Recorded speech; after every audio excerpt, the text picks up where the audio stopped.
여대생 1학년이 80세 남성과 결혼했다. 그 배우의 진실은 모두를 경악하게 했다. 10월 초 어느 아침 1학년 학생들이 생애 첫 중간고사를 준비하느라 분주할 때 서울사범대학교 학생 커뮤니티에 갑자기 충격적인 소식이 올라왔다. 국문과 1학년 이서연이 80세 노인과 결혼을 준비한다는 소식이었다. 아무도 믿지 않았다.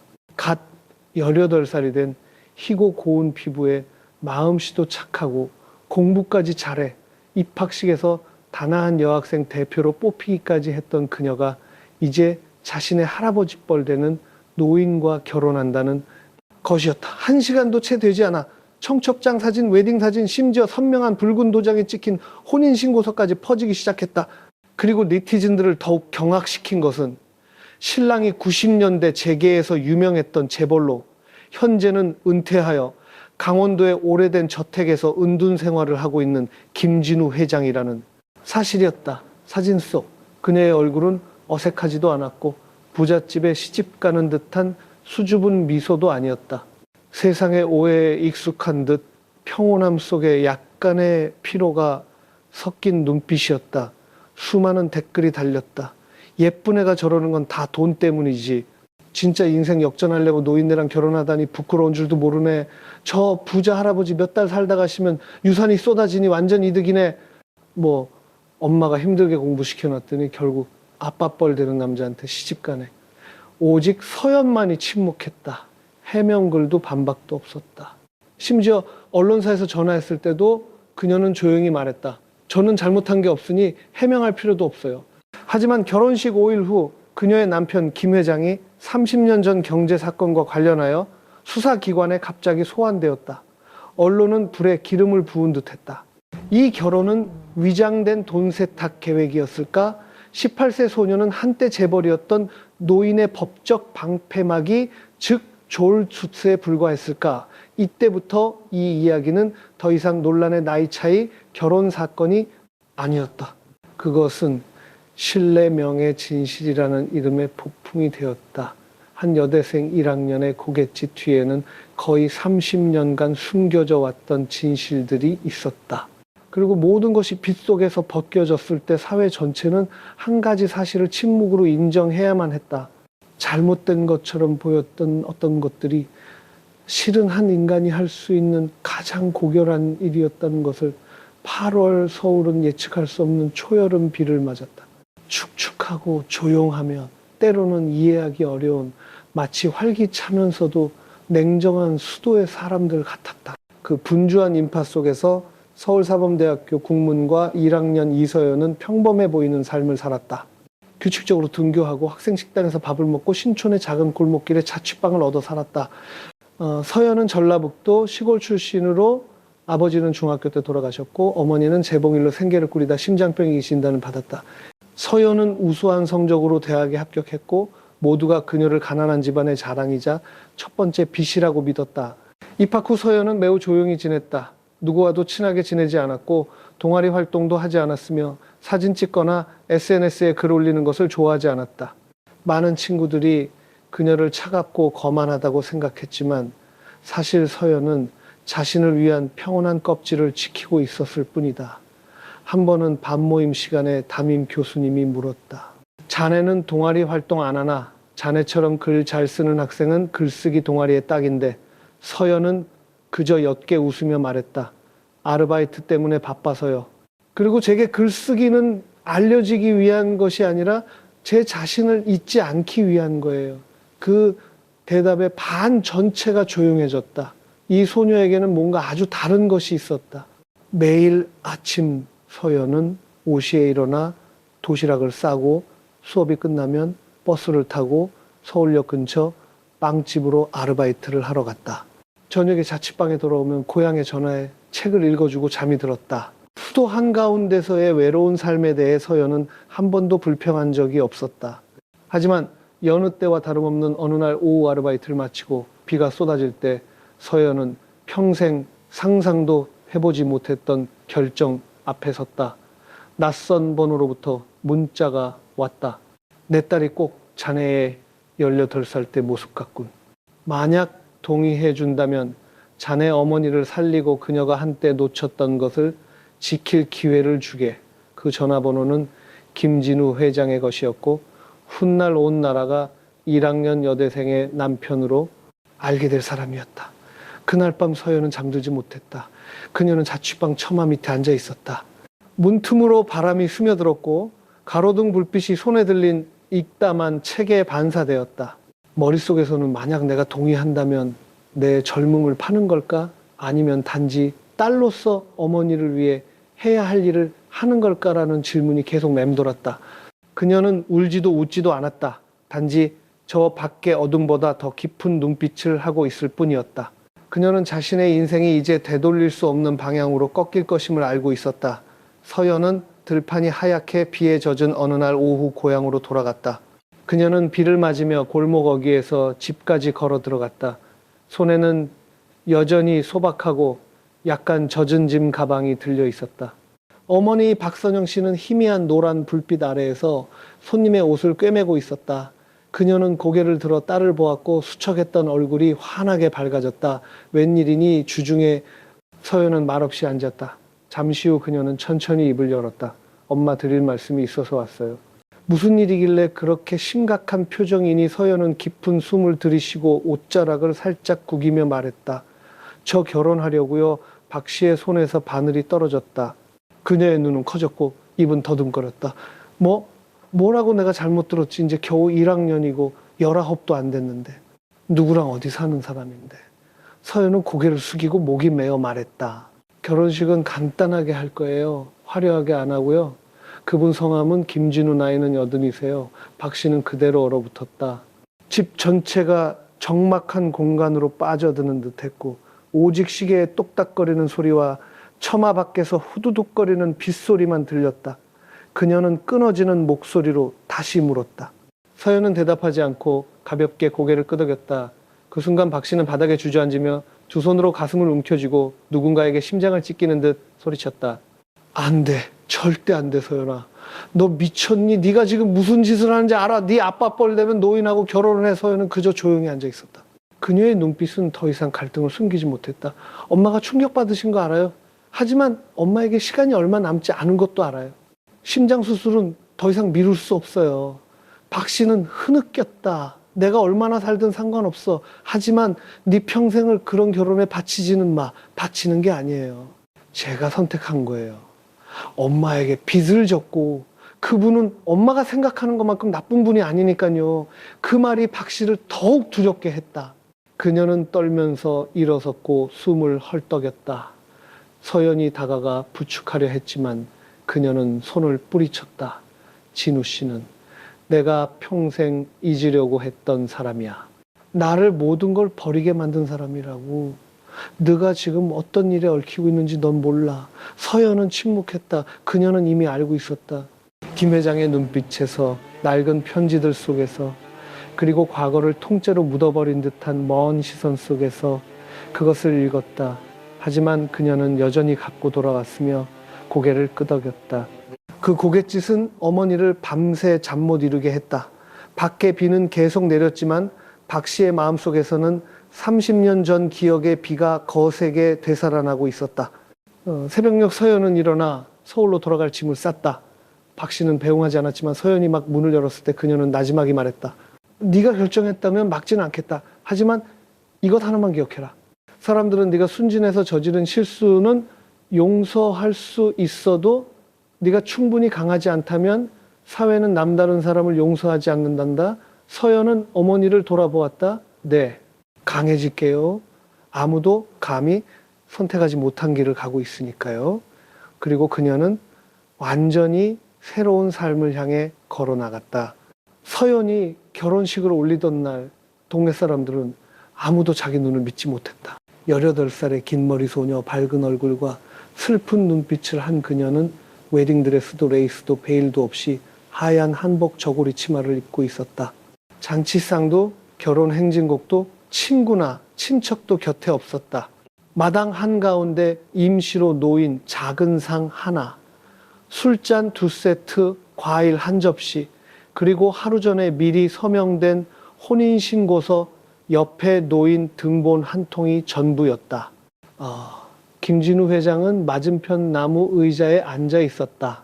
그는 흰 셔츠에 회색 면바지를 입고 있었고 얼굴에는 늙음의 흔적이 뚜렷했지만 초라하진 않았다. 젊은 시절의 풍채가 여전히 남아 있었고 특히 눈빛에서 그러했다. 그 눈빛은 서연을 마치 평생을 놓쳐버린 과거의 그 소녀를 보는 듯했다. 아무도 웃지 않았고 아무도 축하하지 않았다. 증인으로 초대된 동사무소 직원이 종이를 들고 무미건조하게 읽어 내려갈 뿐이었다. 오늘 우리는 시민 김진우 80세 춘천시 거주와 시민 이서연 18세 대학생 1학년 간의 합법적인 혼인을 증명합니다. 서연은 고개를 숙이고 조용히 있었다. 그녀는 떨지 않았지만 모든 사람의 시선을 피했다. 주변의 모든 눈빛이 동정 아니면 경멸의 글자를 담고 있음을 알았기 때문이다. 서연의 어머니 박 씨는 결혼식에 참석하지 않았다. 그녀는 방에 틀어박혀 베개에 얼굴을 묻고 눈물이 마를 때까지 울었다. 그녀는 자신의 어린 딸이 아무도 용감하게 걸어갈 수 없는 길을 선택하고 있음을 알았기 때문이다. 한 친척이 서연에게 조심스럽게 물었다. 왜 그분과 결혼하는 거니? 네가 뭘 포기하고 있는지 알고는 있는 거야. 서연은 작게 대답했다. 알아요. 하지만 물질 때문에 결혼하는 것도 아니고 억지로 하는 것도 아니에요. 사회가 틀렸다고 해도 저는 옳은 사람을 선택했기 때문에 결혼하는 거예요. 그 사람은 더 이상 묻지 않고 입을 다물었다. 예식이 끝나자 김 회장은 일어나 서연의 손을 부드럽게 잡았다. 그것은 서연의 인생에서 가장 이상한 악수였다. 차갑지도 뜨겁지도 않았다. 그저 세상의 모든 것을 겪은 손이 그녀에게 온전한 신뢰를 맡기는 느낌이었다. 고맙다. 그가 작게 말했다. 와줘서 떠나지 않아줘서. 서연은 그를 보고 고개를 끄덕였다. 그 순간 그녀의 마음이 평온했는지 아니면 헝클어진 실타래 같았는지 아무도 몰랐다. 그날 저녁 그들은 강원도 저택으로 돌아왔다. 근데 신혼여행도 첫날 밤도 없었다. 늙은 사람과 너무 어린 사람, 두 사람이 넓고 텅 빈 방에서 마주 앉아 있을 뿐이었다. 서연은 침대 가장자리에 앉아 조용히 물었다. 제가 뭐라고 불러야 될까요? 김 회장은 그날 처음으로 미소를 지었다. 회장님이라고 부르렴. 이제부터 내게는 아내가 필요한 게 아니라 남은 생을 함께 살아갈 믿을 만한 사람이 필요하니까. 그녀는 고개를 끄덕이고 조용히 자신의 침실로 들어갔다. 문은 닫혔다. 잠그는 소리는 없었지만 서연의 마음속에서는 과거의 모든 삶의 문이 닫혔다. 오늘부터 그녀는 더 이상 평범한 여대생 1학년이 아니었다. 그녀는 스스로도 그 끝을 감히 상상할 수 없는 삶으로 들어섰다. 김 회장의 저택은 춘천 외곽의 작은 언덕 위에 자리 잡고 있었고 오래된 나무들과 담쟁이 덩굴로 뒤덮인 담장 사이에서 조용했다. 서연이 이사 오던 날 하늘은 마치 순탄치 않을 새로운 삶을 예고하듯 흐렸다. 3층짜리 넓은 집은 낡았지만 잘 관리되어 있었다. 가정부도 텔레비전 소리도 평범한 가정에서 나는 음식 냄새도 없었다. 이곳의 모든 것은 추억의 사원처럼 고요했다. 서연은 김 회장의 방 맞은편 2층에 있는 개인 방을 배정받았다. 그녀는 통제받지도 질문받지도 않는 손님처럼 살았다. 매일 아침 김 회장은 발코니에 앉아 책을 읽었고 서연은 간단한 아침 식사를 준비해 맞은편에 앉았다. 대화는 거의 없었고 아무도 아내라는 단어를 언급하지 않았으며 아무도 부부 역할을 하지 않았다. 먹고 싶은 거 있으면 말하렴. 배달하는 사람에게 준비하라고 시킬 테니 어느 월요일 아침 그가 물었다. 저는 아무거나 잘 먹어요. 익숙해요. 서연은 우유 잔을 보며 가볍게 대답했다. 아직도 문학을 좋아하나? 아니면 시집 왔으니 꿈 같은 건 다 버렸나? 가볍지만 의미심장한 질문이었다. 서연은 옅게 웃었다. 문학은 제가 결혼한 대상이 아니니 잃어버릴까 두렵지도 않아요. 김 회장은 웃음을 터뜨렸다. 짧았지만 아주 오랜만에 웃는 듯한 웃음이었다. 그 후 며칠 동안 서연은 집을 청소하고 서재를 닦고 직접 요리를 했다. 가끔 저녁에 소파에 앉아 책을 읽으면 김 회장은 맞은편 의자에 앉아 돋보기를 쓰고 만년필로 쓴 낡은 기록들을 다시 읽곤 했다. 그들은 간섭 없이 부딪힘 없이 평행하게 살았다. 어느 날 책장을 정리하던 서연은 비밀 서랍을 발견했다. 그 안에는 흑백 사진첩이 있었는데 그녀의 어머니 젊은 시절 사진이었다. 그녀는 깜짝 놀랐다. 한 사진 속에서 박선영 씨는 한복을 입고 망고나무 옆에 서서 별처럼 밝은 눈으로 환하게 웃고 있었다. 사진 뒤에는 이런 글귀가 적혀 있었다. 만약 언젠가 그녀가 돌아온다면 아마도 나는 내 마음이 생각했던 것보다 더 늙어 있겠지. 그날 저녁 서연은 김 회장을 바라보았다. 묻지도 말하지도 않았다. 단지 그 순간부터 그녀는 이 결혼이 단지 어머니를 구하기 위한 것만이 아니라 김 회장이 과거에 바치는 한 번도 말하지 못한 사과라는 것을 이해했다. 매일 아침 서연은 식탁 옆 작은 꽃병에 꽃 한 송이를 더 꽂았다. 아무도 시키지 않았지만 그녀는 이 집에 온기가 너무 오랫동안 부족했다고 느꼈다. 그녀는 김 회장을 사랑하지도 미워하지도 않았다. 단지 자신의 어머니를 평생 사랑했던 사람에게 젊은이가 바칠 수 있는 친절함으로 이름 없는 빚을 갚고 있다고 느꼈을 뿐이다. 그리하여 그들은 그렇게 함께 살았다. 잠자리도 신체적 접촉도 없이 오직 혈연보다 특별하고 사랑보다 이름 붙이기 어려운 감정만이 있었다. 밖에서는 여론이 여전히 떠들썩했지만 그 집 안에서는 두 낯선 사람이 말없이 서로를 조금씩 이해해 가고 있었다. 서연은 육체적으로 가까워야만 부부라고 불리는 것이 아니라고 믿기 시작했다. 감사함과 이성적인 선택으로 맺어진 관계도 있었다.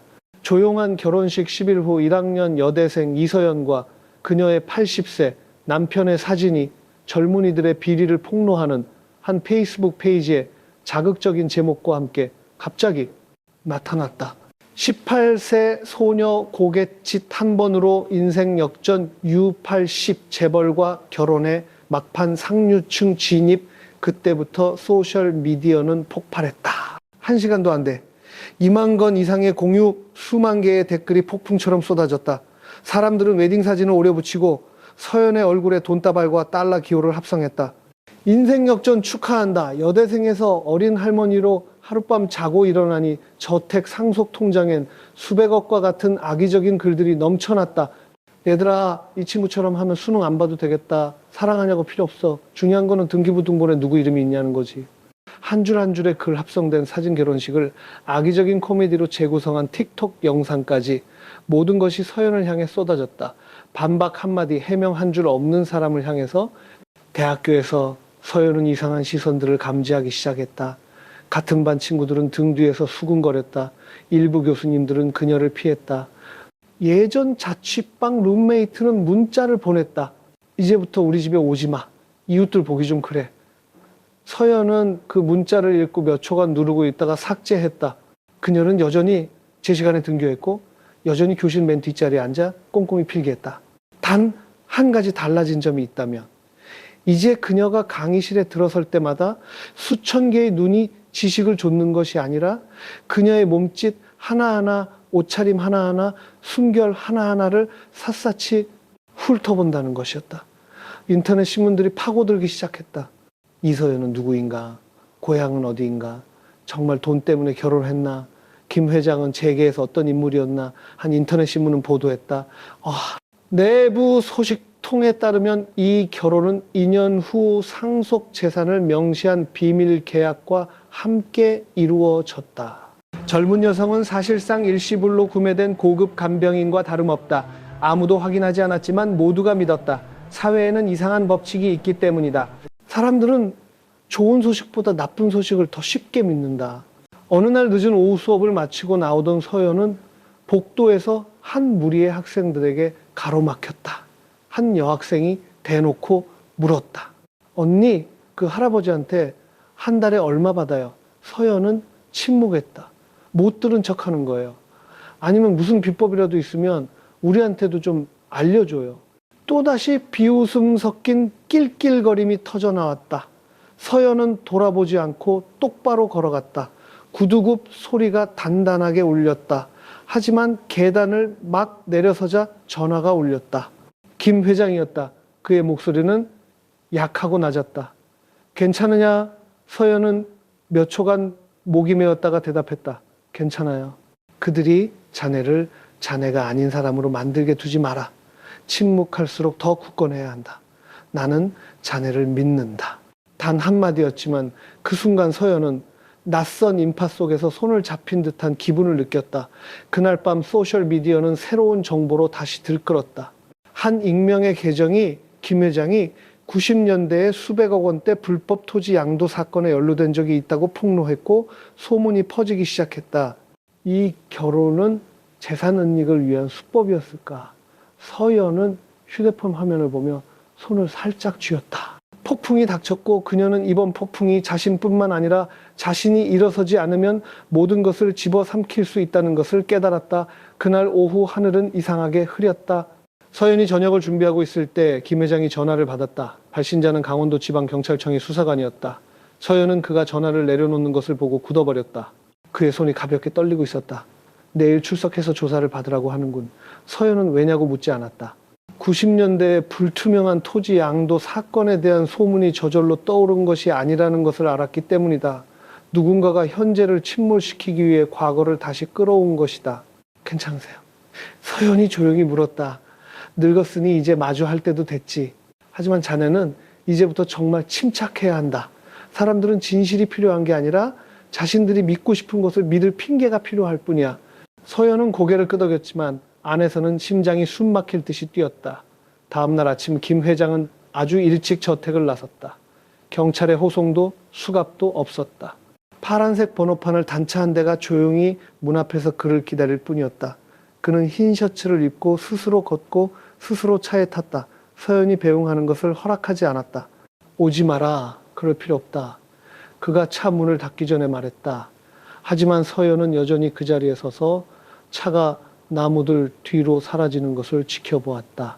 그녀는 그 희귀했던 평온한 삶이 막 산산조각 났음을 알았다. 그날 오후 인터넷 신문들은 일제히 보도했다. 김진우 전 명성건설 대표 1995년 청산토지개발사업 비리 관련 조사받아 여론은 다시 들끓었다. 이번에는 늙은 남자와 결혼한 서연을 비난하는 것을 넘어 더 악랄한 글들이 쏟아졌다. 돈 세탁하려고 결혼했네. 1학년 여대생은 재산 은닉범의 방패막이, 미리 계산된 한 판의 도박, 서연이 다니는 대학교도 우려하기. 시작했다. 그녀는 면담에 불려갔다. 교무처장은 조심스럽게 말했다. 학생의 경우가 학과의 명성에 영향을 미치고 있네. 잠시 휴학하는 것을 고려해 주길 바라네. 키시고와 또 서연은 그들을 원망하지 않았다. 그녀는 생각할 시간을 달라고만 하고 어깨가 2배는 무거워진 채로 방을 나섰다. 그날 밤 저택은 평소보다 더 춥게 느껴졌다. 서연은 저녁을 먹지 않았다. 그녀는 거실에 혼자 앉아 있었다.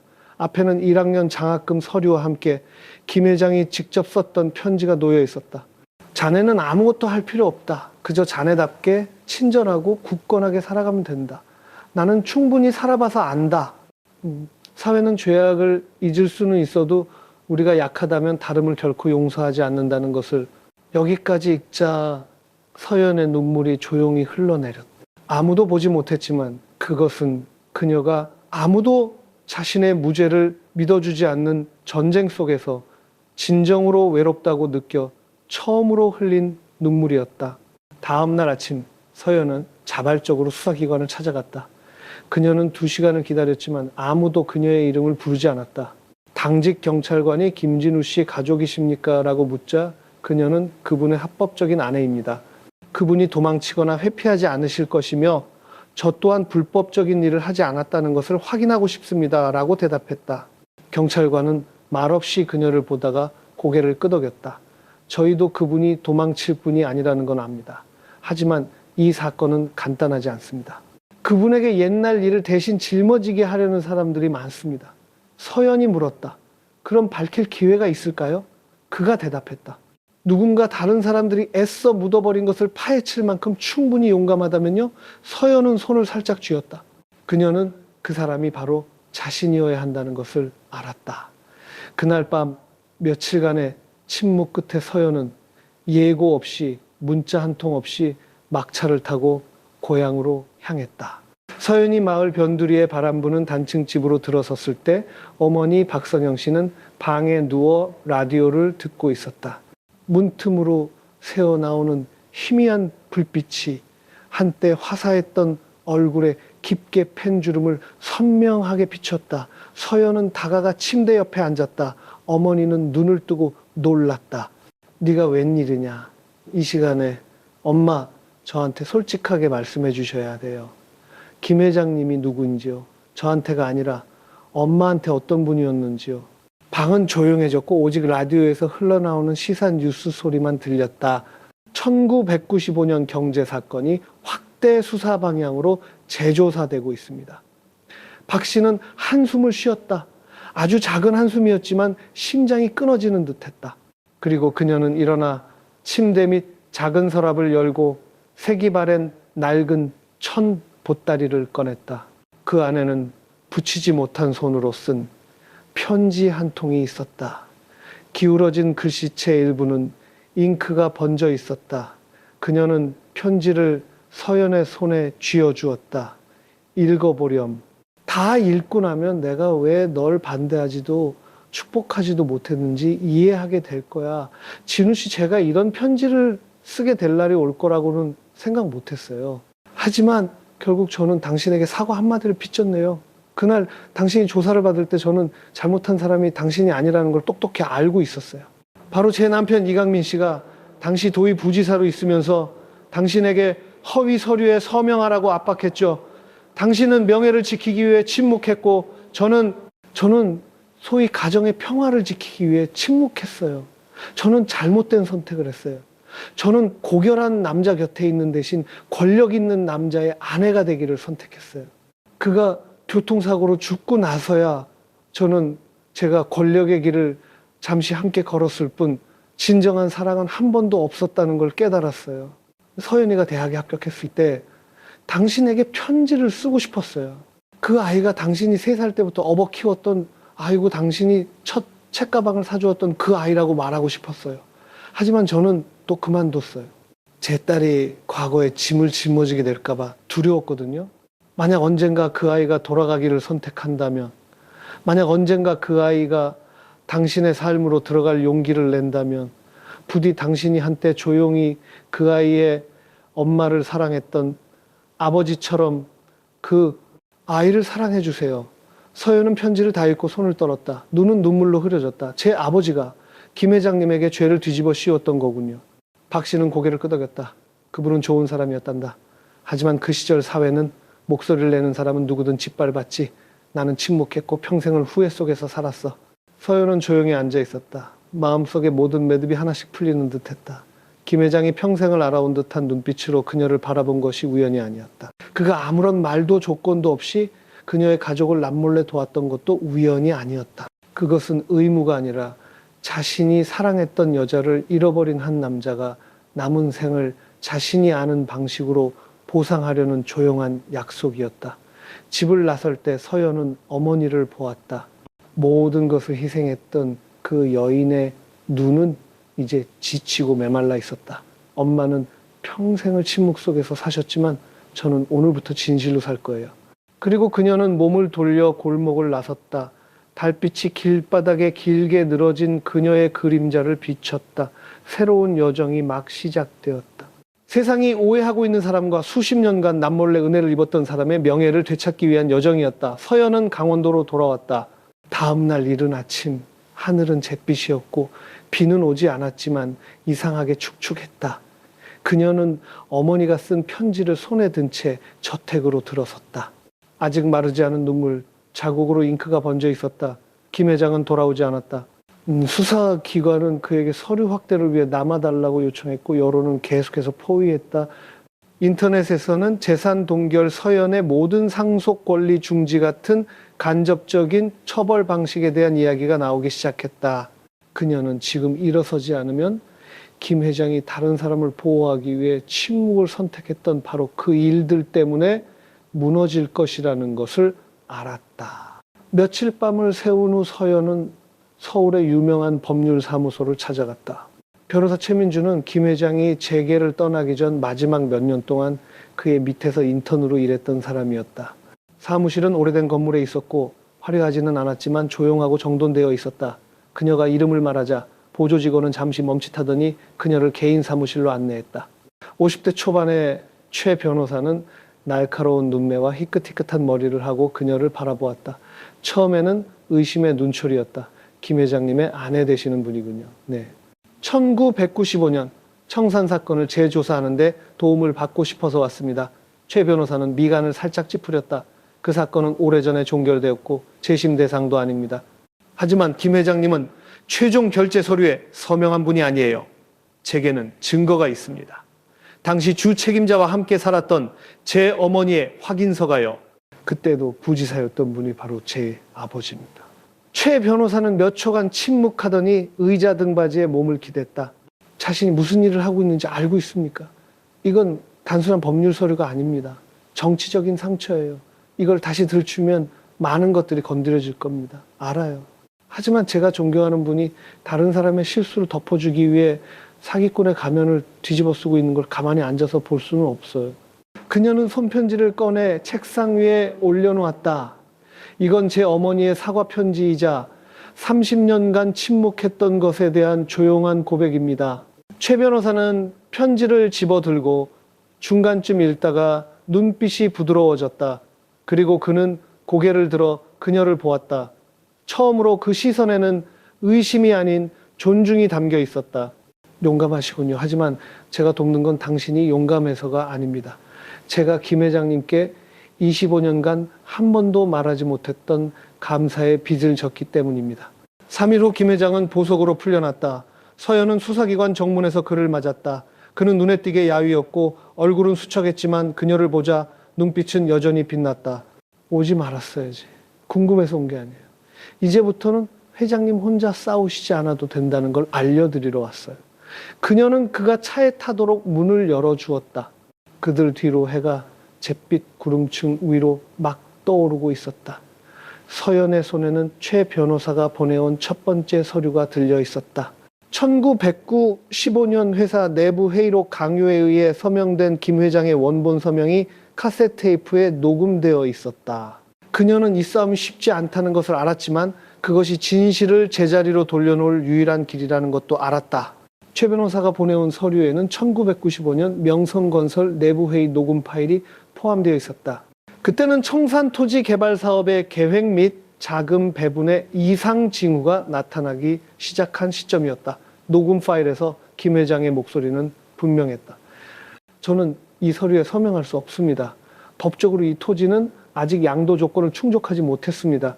하지만 몇 분간의 침묵 후 다른 남자의 낮고 단호하며 압박감 넘치는 목소리가 울렸다. 당신이 서명하지 않으면 다른 사람이 하겠지. 하지만 경고하는데 만약 당신이 이 사업에서 빠지면 내일부터 당신 회사도 인수인계 준비를 하는 게 좋을 거야. 그 목소리는 당시도 부지사였던 이강민, 훗날 박선영의 남편이자 서연의 친부가 된 사람의 것이었다. 녹음 테이프를 다 듣고 김 회장은 미동도 없이 앉아 있었다. 서연은 굳어버렸다. 어머니로부터 진실을 이미 들었지만 생생한 증거와 마주하고 그 옛날의 목소리가 고스란히 되살아나자 그녀는 소름이 돋는 것을 막을 수 없었다. 그분은 회장님과 절친한 친구였다면서요. 서연이 작게 물었다.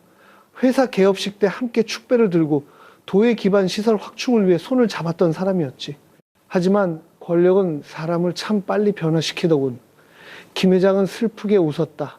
그의 눈에는 더 이상 원망이 없었다. 너무 오랫동안 이를 악물고 침묵해온 사람의 피로감만이 남아있었다. 최 변호사는 청산 사건 서류를 뒤집으려면 당시 도급 관료의 강요나 유착 비리 요소를 증명해야 한다고 말했다. 하지만 문제는 이강민이 15년도 더 전의 원인 불명의 교통사고로 사망했다는 점이었다. 서연은 고민했다. 주요 증인이 사망했다면 어떻게 해야 하죠? 최 변호사가 대답했다. 증인은 죽었지만 서류는 남아 있습니다. 그리고 더 중요한 것은 결산 대조 서류에 서명했지만 책임을 회피했던 사람이 한 명 더 있습니다. 그 사람은 지금 환경자원부 국장이고 이름은 유성민입니다. 그 후 며칠 동안 서연은 조용히 추가 증거를 수집했다. 김 회장과 함께 수사기관에 드나들면서 그녀는 반복적으로 나타나는 한 인물의 그림자를 보기 시작했다. 키가 크고 정장을 입은 남자가 복도 끝에서 오랫동안 통화하곤 했다. 한 번은 서연이 지나갈 때 그 남자가 일부러 전화기에 대고 큰 소리로 말했다. 옛날 일을 다시 들추면 누가 편히 살 수 있겠어. 증거 좀 있다고 아무나 끌어내려고 하지 마. 서연은 멈춰섰다.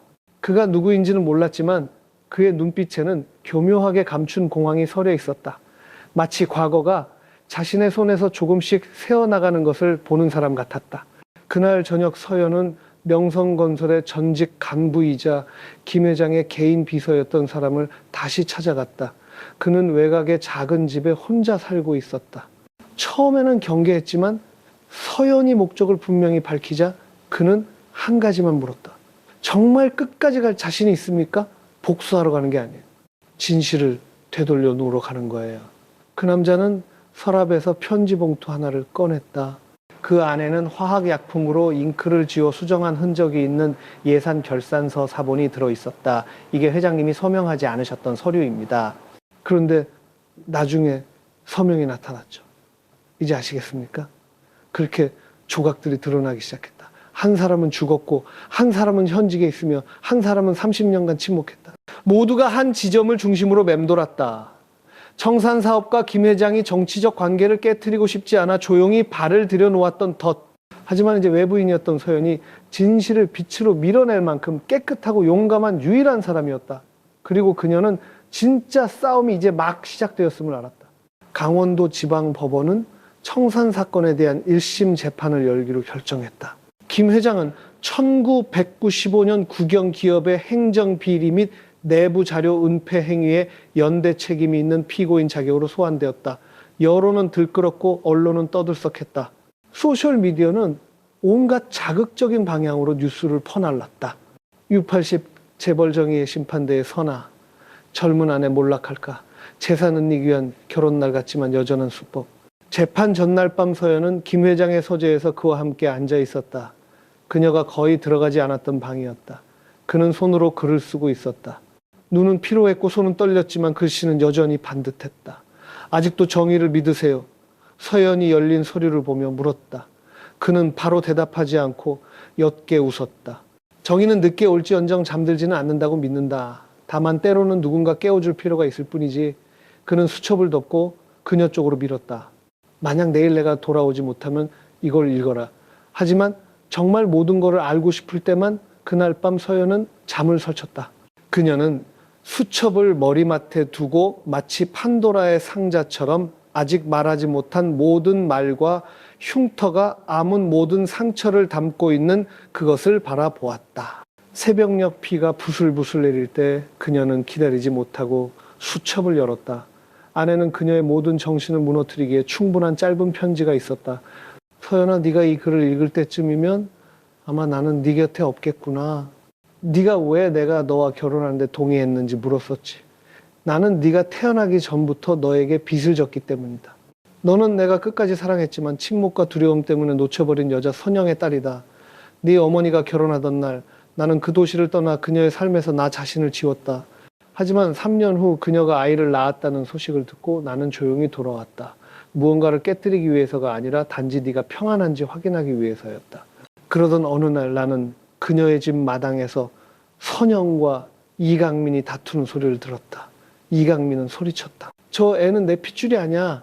당신이 키우고 싶으면 알아서 키워. 나는 그날 담벼락 뒤에 서서 들어가지 않았지만 네가 내 친딸이라는 것을 알았다. 그때부터 나는 지인을 통해 선영에게 남몰래 돈을 보냈다. 절대 내 이름을 드러내지 않고. 네가 대학에 합격했을 때 나는 조용히 입학식에 가서 네가 하얀 한복을 입고 교문으로 들어가는 것을 지켜보았다. 나와 너의 결혼은 사람들이 말하는 것처럼 이상한 것이 사실이다. 그것은 내가 남은 생 동안 너를 돌보고 보호할 수 있다는 것을 합법화하기 위해 생각해낸 유일한 방법이었다. 미안하다. 너와 결혼해서가 아니라 너를 너무 오랫동안 혼자 압박감 속에서 견디게 해서 나는 한 번도 내가 아버지로서 자격이 있다고 생각하지 않았기에 밖에서 지켜보는 길을 택했다. 하지만 네가 욕을 먹고 모욕당하고 억지로 어른이 되어야 하는 것을 보면서 나는 더 이상 외부인으로 있을 수 없었다. 사회가 어떤 명분으로도 우리가 서로 사랑하는 것을 허락하지 않더라도 나는 네가 한 아버지로서의 방식으로 항상 너를 사랑했다는 것을 알아주었으면 한다. 서연은 수첩을 놓았다. 눈물이 소리 없이 흘러내렸고 그저 멈추지 않고 계속 흘렀다. 모든 진실이 터져나왔다. 그녀는 원망하지도 탓하지도 않았다. 단지 자신이 한 번도 외롭지 않았다는 것을 깨달았을 뿐이다. 지난 시간 동안 항상 혼자서 온 세상과 맞서 싸워야 한다고 생각했지만 날이 밝자 그녀는 한복으로 갈아입고 머리를 단정하게 묶고 집을 나섰다. 문 밖에는 최 변호사의 차가 기다리고 있었다. 차에 오르기 전 그녀는 저택을 돌아보았다. 바람이 나무들을 흔들었고 이상할 정도로 평화로웠다. 그리고 그녀는 마음속으로 속삭였다. 아버지가 오명을 쓴 채 떠나시게 두지 않겠어요. 재판이 열리던 날 강원도의 하늘은 바람 한 점 없었고 지방 법원 전체가 사람들로 가득 찼다. 언론은 전례 없이 많이 모였고 여론은 이전부터 수군거렸지만 아무도 이 나이 차의 결혼 사건이 30년간 묻혀있던 사건에 대한 역사적인 재판으로 이어질 줄은 예상하지 못했다. 법정 안 김 회장은 피고인석에 앉아 있었다. 그는 흰 셔츠를 입고 백발의 야위였지만 여전히 이상할 정도로 평온함을 유지했다. 그의 눈빛은 피하지도 반항하지도 않았다. 마치 모든 결말을 받아들인 듯했다. 방청석에서 서연은 조용히 지켜보았다. 최 변호사는 두꺼운 서류를 앞에 놓았다. 그 안에는 위조 서명이 있는 내부 회의록 사본 압박이 담긴 대화 녹음 파일, 그리고 서연의 어머니가 쓴 손편지가 있었다. 재판이 시작되었다. 검사가 공소사실을 읽었다. 피고인 김진우는 청산사건 비리에 연루된 혐의가 있습니다. 구체적으로 1995년 사업 양도 관련 일부 서류를 불법적으로 결제하여 당시 국가 예산에 손실을 끼쳤습니다. 김 회장은 침묵했다. 반박도 변명도 없었다. 피고인 반박할 의견 있습니까? 라는 질문을 받았을 때야 그는 말했다. 제가 한 일이 정의에 해를 끼쳤다면 책임을 질 준비가 되어 있습니다. 하지만 재판장님, 제 변호인이 진실을 진술할 수 있도록 허락해 주십시오. 제가 이 세상을 떠나기 전에 다시 한번 오명을 쓰게 두지 마십시오. 재판부는 허락했다. 최 변호사가 앞으로 나섰다. 그의 목소리는 낮고 분명했으며 한 글자 한 글자가 사람들의 마음에 밝히는 듯했다. 오늘 저희는 용서를 구하러 온 것이 아니라 진실을 되돌려 놓으러 왔습니다. 피고인은 1995년 해당 서류 결제를 거부했으나 이후 강요와 고립을 당했고 권력과 거짓으로 높은 자리에 오른 사람들을 위한 정치적 희생양이 되었습니다. 이것은 김 회장과 전도 부지사, 이강민 간의 대화 녹음 파일입니다. 이것은 잉크 제거 화학 약품을 사용한 것으로 밝혀진 위조 서명 사본입니다. 이것은 가장 중요한 증인, 즉 당시 김 회장에게 서명을 강요했던 사람의 아내이자 현재 방청석에 앉아있는 저 여성의 어머니가 쓴 손편지입니다. 재판부는 검증을 요구했다. 녹음 테이프가 공개적으로 재생되었고 소리가 법정 전체에 울려 퍼졌다. 당신이 서명하지 않으면 당신 회사도 인수인계해야 할 거야. 당신의 서명은 더 이상 개인의 의견이 아니라 정치적 책임이야. 방청석에서 웅성거리는 소리가 터져나왔다. 일부 기자들은 미친 듯이 노트북을 두드리기 시작했다. 발언 기회를 얻자 서연이 앞으로 나섰다. 제 이름은 이서연 1학년 대학생이며 혼인신고서에 따른 김진우 씨의 합법적인 딸이자 혈통에 따른 친딸입니다. 법정 전체가 경악했다. 재판장이 미간을 찌푸렸다. 서연은 누구의 허락도 기다리지 않고 말을 이었다. 목소리는 떨리지 않았다. 저는 한때 인터넷에서 경멸당하고 돈을 노린 여자 재산 세탁의 도구로 불렸던 소녀였습니다. 하지만 오늘 저는 제 자신을 변호하기 위해서가 아니라 저를 한 번도 상처 주지 않은 유일한 아버지를 보호하기 위해 이 자리에 섰습니다. 평생 명예를 다투지도 이익을 구하지도 않았지만 다른 사람의 잘못을 덮어주기 위해 억울한 누명을 써야 했던 분입니다. 그 중에는 제 양아버지도 포함되어 있습니다. 공간은 쥐 죽은 듯 조용해졌다. 서연은 어머니의 편지를 꺼내 재판부에 제출했다. 이것은 이강민 씨의 전처인 박선영 씨의 확인서입니다. 남편이 김 회장에게 허위 서류에 서명하도록 강요했다는 것을 인정하는 내용입니다. 제 어머니는 침묵했지만 오늘 제가 어머니를 대신해 말하겠습니다. 최 변호사가 말을 맺었다. 저희는 재판부에 행정비리 혐의를 기각하고 김진우 씨의 명예를 회복시켜 주시며 지난 30년간 보호받아온 관련자들에 대한 재수사를 개시할 것을 요청합니다. 재판은 잠시 중단되었고 김 회장은 서류 심사 결과를 기다리는 동안 저택으로 돌아갈 수 있게 되었다. 돌아오는 길에 서연은 그의 손을 잡고 속삭였다. 이제야 이렇게 부를 용기가 나서 죄송해요. 김 회장은 말없이 고개를 끄덕였다. 그날 밤 그는 심하게 앓아누웠다. 의사가 왔고 혈압이 급격히 떨어졌지만 그는 입원을 거부했다. 집에 있게 해주시오. 이제 됐어. 나는 오늘을 기다려왔으니까. 다음날 아침 언론은 일제히 보도했다.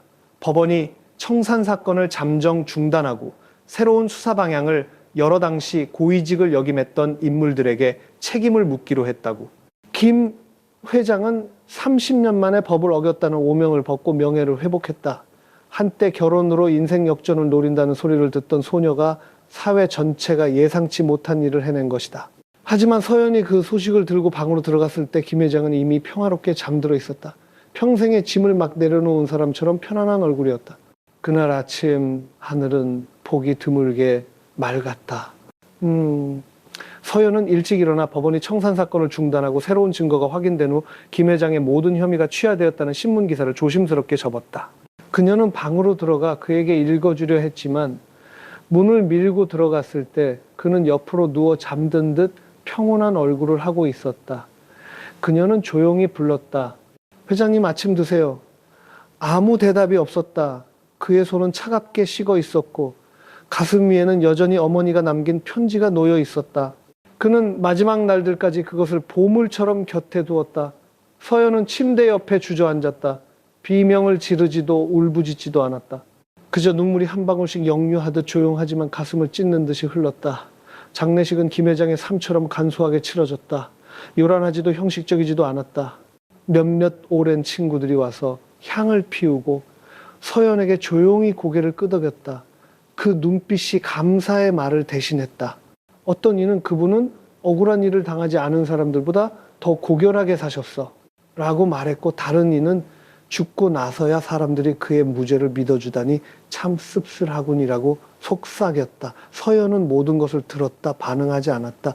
그녀는 그저 영정 옆에 서서 그의 사진을 들고 있었다. 30년 전 아직 대표였을 때 찍은 사진이었다. 온화한 미소와 항상 정면을 응시하는 눈빛. 장례식 일주일 후 서연은 학교로 돌아갔다. 그녀는 다른 학생들처럼 강의실에 들어섰지만 이번에는 아무도 수군거리지 않았고 아무도 비웃지 않았다. 어떤 사람은 먼저 인사를 건넸고 등 뒤에서 비웃었던 한 친구는 조심스럽게 문자를 보냈다. 미안해. 그때 나도 악플들을 믿었어. 이제야 알겠어. 네가 우리보다 훨씬 용감했다는 걸. 서연은 모두에게 답장하지 않았다. 그녀는 그저 침묵을 지켰다. 진실이 스스로 대답했기 때문에 그녀가 억지로 해명할 필요가 없었다. 어느 날 최 변호사에게서 만나고 싶어하는 사람이 있다는 전화가 왔다. 호숫가 작은 카페에서 서연은 한나이 든 여성을 만났다. 그녀는 김 회장의 여동생으로 해외에 살다가 오빠의 부고를 듣고 막 귀국한 참이었다. 그녀는 서연의 손을 잡고 그 안에 열쇠 하나를 쥐어주었다. 이건 오라버니가 1999년에 사두신 작은 집이야. 아무도 살지 않았어. 돌아가시기 전에 내게 당부하셨지. 만약 서연이가 믿음을 잃지 않는다면 그 아이가 편견 없는 곳에서 새로운 삶을 시작하게 해주라고. 그녀는 목이 메어 말했다. 오라버니는 한 번도 네 아버지라고 인정한 적 없지만 우리 집안은 모두 알고 있었단다. 그분은 무엇보다 너를 사랑했어. 그날 저녁 서연은 그 집을 찾아가 문을 열었다. 해질녘 햇살이 나무 창틀을 통해 비쳤다. 책상 위에는 그가 미리 남겨둔 편지 한 통이 있었다. 서연아, 네가 이 편지를 읽을 때쯤이면 나는 네 곁에 없겠구나. 하지만 슬퍼하지 마라. 나는 미련 없이 떠나니까. 나는 침묵하며 살았고 그렇게 떠날 것이다. 하지만 눈을 감기 전에 온 세상이 등을 돌렸을 때도 나를 버리지 않은 딸이 있었다는 것이 자랑스러웠다. 나를 믿어줘서 고맙다. 평생 억울하게 짊어지고 다녔던 내 이름을 네가 대신 씻어주어서 고맙다. 자신의 마음에 충실하게 살아갈 용기를 내주어서 고맙다. 나를 눈물로 기억하지 마라. 네가 해낸 일로 내가 80살이 되도록 해내지 못했던 그 일로 기억해다오. 진실과 마주하고 끝까지 그것을 지키는 것. 서연은 편지를 접었다. 그날 밤 그녀는 모든 것을 다시 썼다. 한탄하기 위해서가 아니라 기록하기 위해서. 그녀는 어떤 것들은 이야기되지 않으면 마치 고결하게 살다가 조용히 떠나간 사람들처럼 잊혀질 것이라는 것을 알았기 때문이다. 김 회장이 세상을 떠난 지 한 달 후 서연은 다시 학생의 삶으로 돌아왔다. 그녀는 여전히 흰 셔츠를 입고 규칙적으로 등교하며 예전처럼 세 번째 줄에 앉았다. 하지만 그녀를 알던 사람들은 모두 서연이 더 이상 고개만 숙이던 조용한 소녀가 아니라는 것을 알아차렸다. 그녀의 눈빛에는 이제 경험에서 우러나온 깊이 용기, 그리고 상실을 겪고도 무너지지 않은 사람만이 가질 수 있는 평온함이 깃들어 있었다. 어느 날 오후 서연은 수첩 한 권을 들고 묘지를 찾았다. 그녀는 김 회장의 묘 앞에 앉아 마치 그와 대화하듯 한 줄 한 줄 읽어 내려갔다. 사람들이 회장님을 칭송하는 걸 원치 않으셨다는 거 알아요. 하지만 저는 달라요. 사람들이 회장님을 더 이상 신부를 산 재벌 결혼을 이용한 자라고 부르지 않았으면 해요. 그들이 회장님이 양심을 지키기 위해 권력을 거부했고 다른 사람을 보호하기 위해 침묵을 선택했던 사람이라는 걸 기억했으면 해요. 바람이 부드럽게 불었고 나뭇잎이 떨어져 김진우 1945년생 마지막까지 고결하게 살다 간 남자라고 새겨진 묘비 위에 내려앉았다. 그녀는 먼지를 살짝 닦아내며 말을 이었다. 그거 아세요? 학교에서 저에게 역경 극복 장학금을 심사하고 있대요. 처음으로 사람들이 제 이름을 명예 게시판에 올리면서 저 아이가 정말 자격이 있을까라는 물음표를 달지 않았어요. 그녀는 미소를 지었다. 씁쓸하지도 고통스럽지도 않은 그저 폭풍우를 지나온 미소였다. 서연은 사회활동에 참여하기 시작했다. 그녀는 법대에서 주최하는 어린이와 법적 진실 프로젝트의 협력자로 일했다. 그곳은 억울한 사건에 휘말린 경우 상속 절차 문제에 부딪힌 고아들, 그리고 가족의 명예를 지키는 방법을 모르는 가정들을 돕는 곳이었다. 어느 날 한 친구가 물었다. 서연아, 너는 국문학 전공인데 왜 법률 서류를 다루는 일을 선택했어? 그녀는 그저 대답했다. 어떤 이야기들은 내가 다시 이야기하지 않으면 평생 잘못 이야기될 테니까. 그리고 그녀는 이야기했다. 자기 자신에 대해서가 아니라 김 회장에 대해서. 한때 오해받고 고립되고 시대에 버려졌지만 결국 자신이 남몰래 보호했던 바로 그 딸에 의해 명예가 회복된 한 아버지에 대해서 학기 말 좌담회에서 한 교수님이 서연에게 진실과 믿음에 대해 발표해달라고 요청했다. 그녀는 일어나 천천히 말했다. 때로는 진실을 지키기 위해 우리는 괴짜로 여겨지고 조롱당하고 심지어 상처받는 것을 감수해야 합니다. 하지만 만약 어느 날 우리가 더 편하게 살기 위해 침묵한다면 우리 또한 이미 매우 연약한 정의를 죽이는데 일조하는 것입니다. 강의실 전체가 조용해졌다. 그리고 박수 소리가 터져 나왔다. 그녀가 말을 잘해서가 아니라 모두가 그녀가 말한 대로 살고 있다는 것을 느꼈기 때문이다. 그날 밤 서연은 일기장 마지막 줄에 썼다. 나는 한때 험담의 그림자였다. 이제 나는 작지만 진실의 일부를 비출 수 있는 빛이다. 회장님이 더 이상 후회할 것이 없도록 나는 계속 살아간다. 그리고 그녀는 수첩을 덮고 촛불을 껐다. 밖은 초가을에 서울 부드럽고 맑았다. 마치 낡은 사진 속 김 회장의 미소처럼 그녀가 그를 떠올릴 때마다 그랬던 것처럼. 김 회장의 장례식이 끝난 지 거의 2달이 지나서야 박선영 씨는 처음으로 그가 살았던 저택에 발을 들여놓았다. 집은 여전히 평소처럼 조용했지만 이제 2층 창가에 앉아 책을 읽던 그 남자가 없다는 점이 달랐다. 서연이 문을 열고 어머니를 부축해 들어섰다. 어머니는 오는 내내 아무 말도 하지 않았고 시선은 그저 먼 곳을 향해 있었다. 마치 30년간 숨겨왔던 기억을 더듬는 듯다. 서연은 어머니를 김 회장의 서재로 안내했다. 책상 위에는 그가 젊었을 때 찍은 사진이 놓여 있었다. 강인하지만 차분한 모습이었다. 사진 아래에는 낡은 시계가 있었는데 두 사람이 아직 학생이었을 때 그가 처음으로 선물했던 것이었다. 어머니는 굳어버렸다. 잠시 후 그녀는 가볍게 떨며 김 회장이 늘 사용하던 펜 자국이 남은 책상 표면에 손을 얹었다. 그 사람이 아직 이 시계를 가지고 있었구나. 서연이 고개를 끄덕였다. 그리고 엄마가 쓴 편지도요. 마지막 순간까지 양복 주머니에 간직하셨어요. 박 씨는 익숙한 의자에 주저앉았다. 눈가가 촉촉해졌다. 서연은 처음으로 어머니가 평소에 강인한 모습을 잃은 것을 보았다. 산전수전을 다 겪고 희생하고 침묵했던 그 여인이 이제 자신을 위해 한 번도 무언가를 요구하지 않고 살아온 남자와 마주한 것이다. 내가 그 사람에게 사과 한마디를 빚졌구나. 서연이 옆에 앉았다. 회장님은 엄마의 사과가 필요 없으실 거예요. 그저 한 가지만 인정해 주시길 바라셨을 거예요. 엄마가 그분을 진심으로 사랑했다는 것. 어머니는 더 이상 참지 못하고 울음을 터뜨렸다. 사랑했어. 아주 많이. 하지만 나는 잘못된 선택을 했어. 나는 지위 있는 남자를 선택했지. 그때는 그게 널 위해 더 좋은 미래를 만들어줄 거라고 생각했으니까. 하지만 지난 30년간 네가 아플 때마다, 집안이 어려울 때마다 항상 그 사람이 뒤에서 도와줬는데 난 한 번도 고맙다고 말하지 못했어. 서연은 어머니의 손을 잡았다. 세월과 후회, 그리고 온전치 못한 가정을 지키기 위해 정당한 사랑을 묻어버렸던 그 손은 거칠어져 있었다. 그러네 잠시 후 박 씨는 혼자 2층 김 회장이 머물던 방에 올라가 보겠다고 했다. 서연은 따라가지 않았다. 그녀는 어머니가 스스로 걸어가도록 두었다. 어떤 대화는 살아있는 사람과 떠나간 사람 사이에서 침묵 속에서만 이루어져야 한다는 것을 알았기 때문이다. 방 안에서 박 씨는 주위를 둘러보았다. 서재는 그대로였고 이불은 단정하게 개켜져 있었다. 책상 위에는 보내지 않고 기억하기 위한 일기라고 적힌 수첩이 있었다. 그녀는 첫 장을 열었다. 더연이가 내가 아버지라는 걸 알게 된 날, 나는 그 아이가 나를 아버지처럼 사랑해 주길 바라지 않는다. 단지 내가 그 아이를 보호하기 위해 선을 넘었던 것을 원망하지 않기만을 바랄 뿐이다. 다음 장. 선영이 집을 떠나던 날 나는 차 뒤에 서서 부르지 않았다. 붙잡고 싶지 않아서가 아니라 그 남자가 나보다 그녀에게 더 많은 것을 줄 수 있다는 걸 알았기 때문이다. 단 한 가지 안전함만 빼고 마지막 장.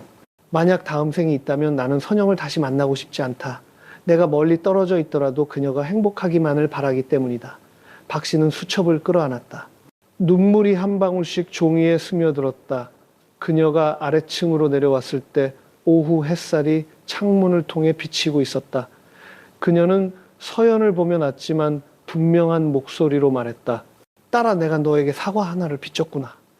그리고 네가 내가 처음부터 용감하게 살았어야 했던 그 삶을 대신 살고 있다는 걸 안다. 하지만 이제부터는 더 이상 도망치지 않을게. 서연은 미소를 지으며 어머니의 손을 잡았다. 회장님은 용서하실 거예요. 한 번도 엄마를 원망한 적 없으셨으니까요. 두 모녀는 함께 저택을 나섰다.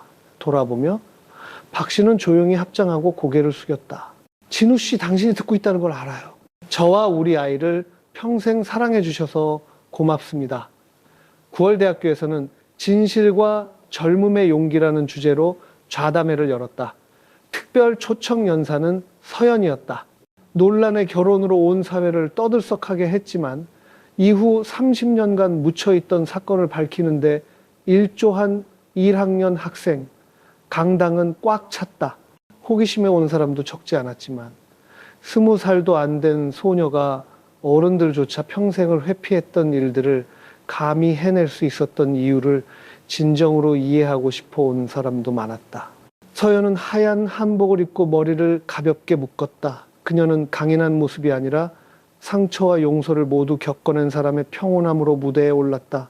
사회자가 물었다. 이 모든 일을 겪고 나서 자신을 누구라고 생각하시나요? 서연은 미소를 지으며 간단히 대답했다. 저는 그저 한때 오해받았지만 원망 대신 믿음과 감사를 간직하기로 선택한 사람일 뿐입니다. 누구에게 감사하나요? 불공정한 대우를 받으면서도 제게 고결하게 사는 법을 가르쳐준 분에게요. 아무도 말하지 않았지만 한때 그녀가 결백하다고 믿지 않았던 학생들로부터 박수 소리가 터져 나왔다. 좌담회가 끝나고 한 어린아이를 아는 어머니가 서연에게 다가와 눈물을 글썽였다. 고마워요. 당신 덕분에 제가 용기를 내서 남편의 억울함을 호소하는 탄원서를 썼어요. 남편은 고향에서 토지 문제로 억울하게 옥살이를 하고 있거든요. 전에는 두려워서 침묵했지만 당신이 온 사회 앞에서 물러서지 않는 걸 보고 저도 더 이상 벙어리처럼 살 수 없다고 생각했어요. 서연은 그저 그녀의 손을 살며시 잡았다. 미사여구는 필요 없었다. 법대생 한 명도 다가와 물었다. 변호사가 될 생각은 없으세요? 그녀는 고개를 저었다. 저는 이야기하는 사람이 될 거예요. 어떤 진실들은 누군가 제대로 이야기해 주지 않으면 평생 잘못 이야기될 테니까요. 그 좌담회 이후 서연은 여러 학생 포럼 법률 세미나 지역 사회 지원 그룹에서 글을 쓰고 경험을 공유해달라는 초청을 받았다. 그녀가 유명해져서가 아니라 그녀의 이야기가 사실이고 고통이 있으며 편견을 넘어설 힘이 있었기 때문이다. 그녀는 나는 한때 감정을 파는 장사꾼으로 여겨졌다. 그리고 이것이 내가 살아남은 방법이다. 친절함은 때로 대가를 치러야 하지만 그렇다고 멈추지는 마세요와 같은 시리즈의 글을 쓰기 시작했다. 글은 퍼져나갔다. 사람들은 서연을 더 이상 80세 재벌의 젊은 아내가 아니라 낡은 서류 더미와 사회적 편견 아래 묻혀있던 한 이름을 씻어준 소녀로 기억하기 시작했다. 어느 날 서연은 특별한 이메일 한 통을 받았다. 발신자는 한 인권 지원 단체의 대표였다. 편지에는 이렇게 쓰여 있었다. 저희는 많은 억울한 피해자들을 지원했지만 자신의 이야기를 감히 털어놓는 사람은 거의 없었습니다. 당신의 이야기는 진실에는 진실되게 사는 사람이 필요하다는 증거입니다. 저희와 함께하는 동반자가 되어주시겠습니까? 그녀는 바로 답장하지 않았다. 그녀는 김 회장이 남긴 작은 집에 혼자 앉아 그의 눈빛을 그녀를 항상 조용히 바라보던 강요도 기대도 없이 그저 그녀가 양심에 따라 살기를 바랐던 그의 방식을 떠올렸다. 그녀는 컴퓨터를 켜고 타자를 쳤다. 제가 뛰어나다고 약속할 수는 없지만 한때 오해받고 외로웠으며 그럼에도 진실의 편에 서기로 선택했던 사람의 목소리로 이야기할 준비는 되어 있습니다. 그날 서울에는 가랑비가 내렸다. 서연은 밖을 내다보며 낡은 일기장을 손에 들고 한 줄을 더 썼다. 진정한 평온은 사람들이 나를 칭찬할 때 오는 것이 아니라 내가 더 이상 비난을 두려워하지 않을 때 온다. 그리고 그녀는 미소를 지었다. 이제 누군가 저 애가 누구야 라고 물으면 서연이 한 번도 자신을 아버지라 인정하지 않은 아버지의 이름을 지키기 위해 여론의 문매를 뚫고 걸어 나온 소녀라고 대답해 줄 사람이 있을 테니까. 10월 말 어느 날 오후 서연은 글을 쓰러 자주 들르던 호숫가 작은 카페에 앉아 있었다. 그때 카페 주인이 달려와 크림색 봉투 하나를 건넸다. 사흘 전에 어떤 분이 맡기고 가셨어요. 언제든 오시면 꼭 직접 전해달라고요. 서연은 놀라서 바로 그 자리에서 편지를 열었다. 정성 들여 쓴 손글씨였고 보낸 사람의 이름은 없었지만 한 구절 한 구절이 그녀를 침묵하게 했다. 한때 인터넷에서 아주 나쁜 말로 불렸던 소녀에게 저는 당신에 대한 글 아래에 늘을 눌렀던 사람들 중 한 명입니다. 당신이 처음 결혼을 공개했을 때 저도 익명 그룹에 앉아 당신의 합성 사진을 보며 비웃었고 전혀 잘못이라고 생각하지 않았습니다. 저는 당신을 모르고 당신이 겪은 일을 겪어보지도 않았지만 재판을 보고 당신이 쓴 이야기를 다 읽고 최근 학생 좌담회에서 당신을 본 후 이 편지를 써야겠다고 생각했어요. 당신에게 용서를 구하기 위해서가 아닙니다. 당신이 개개인의 용서를 필요로 하지 않는다는 걸 아니까요. 그보다는 당신이 상처를 원한으로 바꾸지 않아 주어서 우리 대부분처럼 침묵하지 않아 주어서 그리고 때로는 단 한 사람이 용감하게 일어서는 것만으로도 사회 전체의 시선이 바뀔 수 있다는 것을 보여주어서 감사하다고 말하고 싶습니다. 저는 제가 강하다고 생각했지만 당신은 제게 한 가지를 가르쳐 주었습니다. 강하다는 것은 욕을 먹지 않는 것이 아니라 욕을 먹으면서도 고결하게 사는 것이라고. 아직 용기 내지 못한 많은 사람들을 대신해 살아주어서 고맙습니다. 한때 당신을 비웃었고 이제는 행동으로 사과하는 법을 배우고 있는 사람으로부터 서연은 편지를 다 읽고 접어 가슴에 얹었다. 울지는 않았지만 마음속에 따뜻한 물줄기가 스며드는 듯 부드럽고 감사함으로 가득 찼다.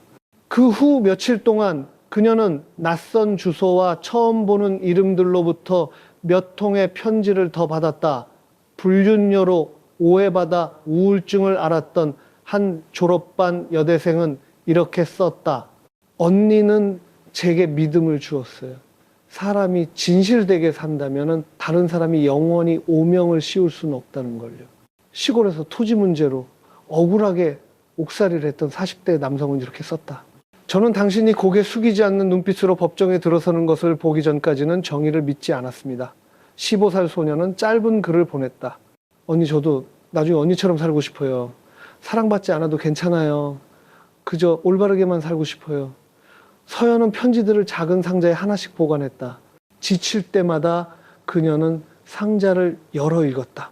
자신이 중요하다고 느끼기 위해서가 아니라 끈기 있는 친절함은 우리가 예상치 못한 곳에 씨앗을 뿌린다는 것을 스스로에게 상기시키기 위해서였다. 그녀는 일기장에 썼다.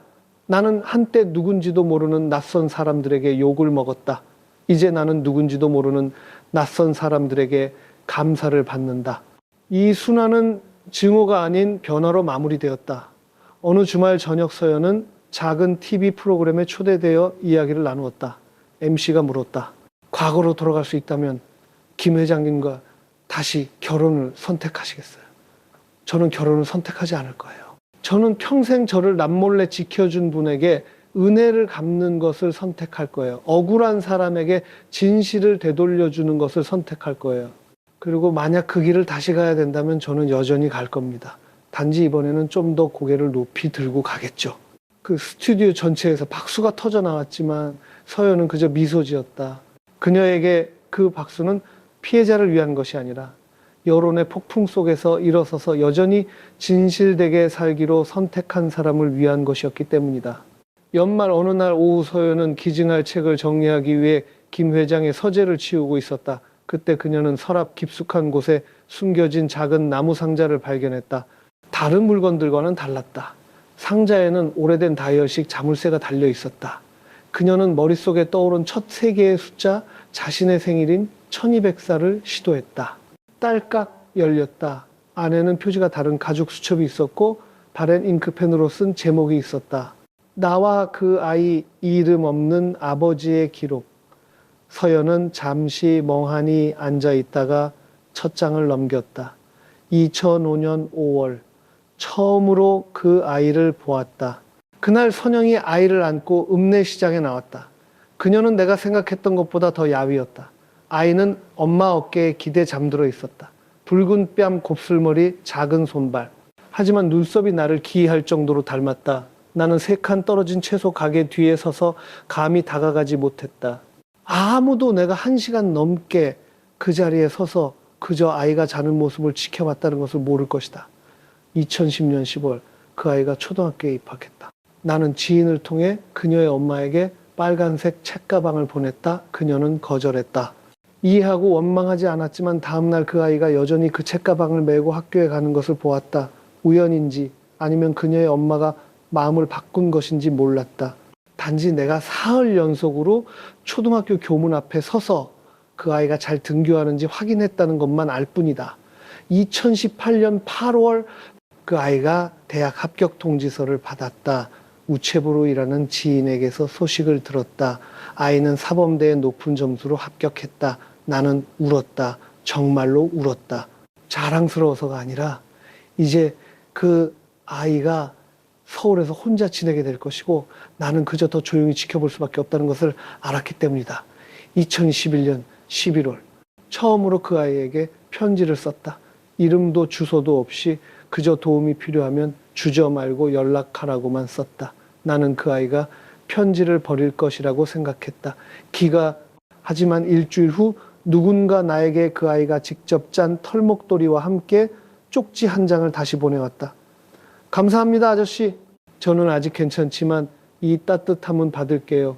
나는 그 목도리를 서랍에 보관했고 매년 겨울 꺼내 보았다. 다를까봐 사용하지는 않았다. 그 아이가 내게 보낸 유일한 것이었으니까. 마지막 장에 이르자 서연은 마치 마지막 날들에 급하게 쓴 듯한 글씨를 보았다. 나는 제대로 된 아버지가 아니었다. 나는 아이에게 걷는 법을 가르쳐 주지도 학교에 데려다 주지도 품에 안아주지도 못했다. 하지만 나는 침묵 속에서 내 남은 삶을 사는 아버지처럼 그 아이의 모든 발걸음, 모든 눈빛, 모든 작은 성공을 지켜보았다. 나는 그 아이가 나를 아버지라고 부르기를 바라지 않는다. 단지 내가 더 이상 없을 때 이 세상에 그 아이를 그 누구보다 사랑했던 남자가 있었다는 것을 알아주기만을 바랄 뿐이다. 서연은 수첩을 덮고 표지에 손을 얹었다. 밖은 서울의 어둠이 짙었지만 그녀의 마음은 따뜻하고 충만하게 밝아졌다. 그녀는 그 글들에 대답하듯 속삭였다. 아버지가 저를 아버지라 부르기를 원치 않으셨지만 저는 평생 그 누구보다 제대로 된 아버지가 있었다는 걸 알아요. 그날 밤 서연은 수첩을 들고 예전 카페로 갔다. 그녀는 수정 없이 변경 없이 한 줄 한 줄 다시 쓰기 시작했다. 이름 없는 아버지의 마지막 유고집처럼, 그리고 남몰래 살아가면서도 한 번도 감히 말하지 못한 사람들을 위한 알림처럼. 그녀는 그 책의 제목을 한 아버지 두 개의 삶, 그리고 말 없는 사랑이라고 지었다. 그 작은 책은 처음에 서연이 백부만 인쇄했다. 제목은 한 아버지 두 개의 삶, 그리고 말 없는 사랑. 표지는 단순했다. 흰 바탕에 고백 같은 힘 있는 손글씨체. 저자 이름도 유명 출판사의 이름도 없이 단지 멀리 떠난 아버지의 일기에서 발췌 남몰래 사랑받았던 딸에게 받침이라고만 적혀 있었다. 서연은 몇 부를 친구 교수님, 그리고 그녀에게 손편지를 썼던 사람들에게 선물했다. 홍보도 언론 보도도 없었다. 하지만 예상치 못한 일이 일어났다. 그러는 모두 법대 3학년 학생이 올린 한 게시물이 인터넷에서 퍼져나갔다. 어젯밤에 다 읽고 한 번도 울어본 적 없는 것처럼 울었다. 우리 아버지도 김 회장님처럼 말수가 적고 서툴고 가깝지 않았지만 단 한 번도 나를 사랑하는 것을 멈추지 않으셨다는 것을 깨달았기 때문이다. 아빠, 죄송해요. 그 세월 동안 제가 그걸 몰랐어요. 그 글은 하룻밤 사이에 수만 건의 공유를 기록했다. 많은 사람들이 진짜 저자가 누구인지 묻기 시작했다. 서연은 여전히 침묵했고 자신의 개인 페이지에 단 한 줄만 올렸다. 그 이야기는 사실입니다. 하지만 더 중요한 것은 얼마나 많은 비슷한 이야기들이 저 밖에서 잊혀지고 있느냐는 것입니다. 그 후 사회단체 자원봉사그룹, 심지어 몇몇 대학에서 서연을 초청해 책을 쓴 과정에 대해 이야기해달라고 요청했다. 국립도서관에서 열린 한 좌담회에서 서연은 말했다. 저는 작가가 아니고 명성을 얻으려고 글을 쓴 것도 아닙니다. 단지 제가 다시 쓰지 않으면 제 아버지가 남긴 것들이 마치 수많은 좋은 사람들이 살다가 죽고 이 세상에 아무 흔적도 남기지 못한 것처럼 잊혀질 것이라고 생각했습니다. 몇몇 분들이 읽고 감동받을 수도 있겠죠.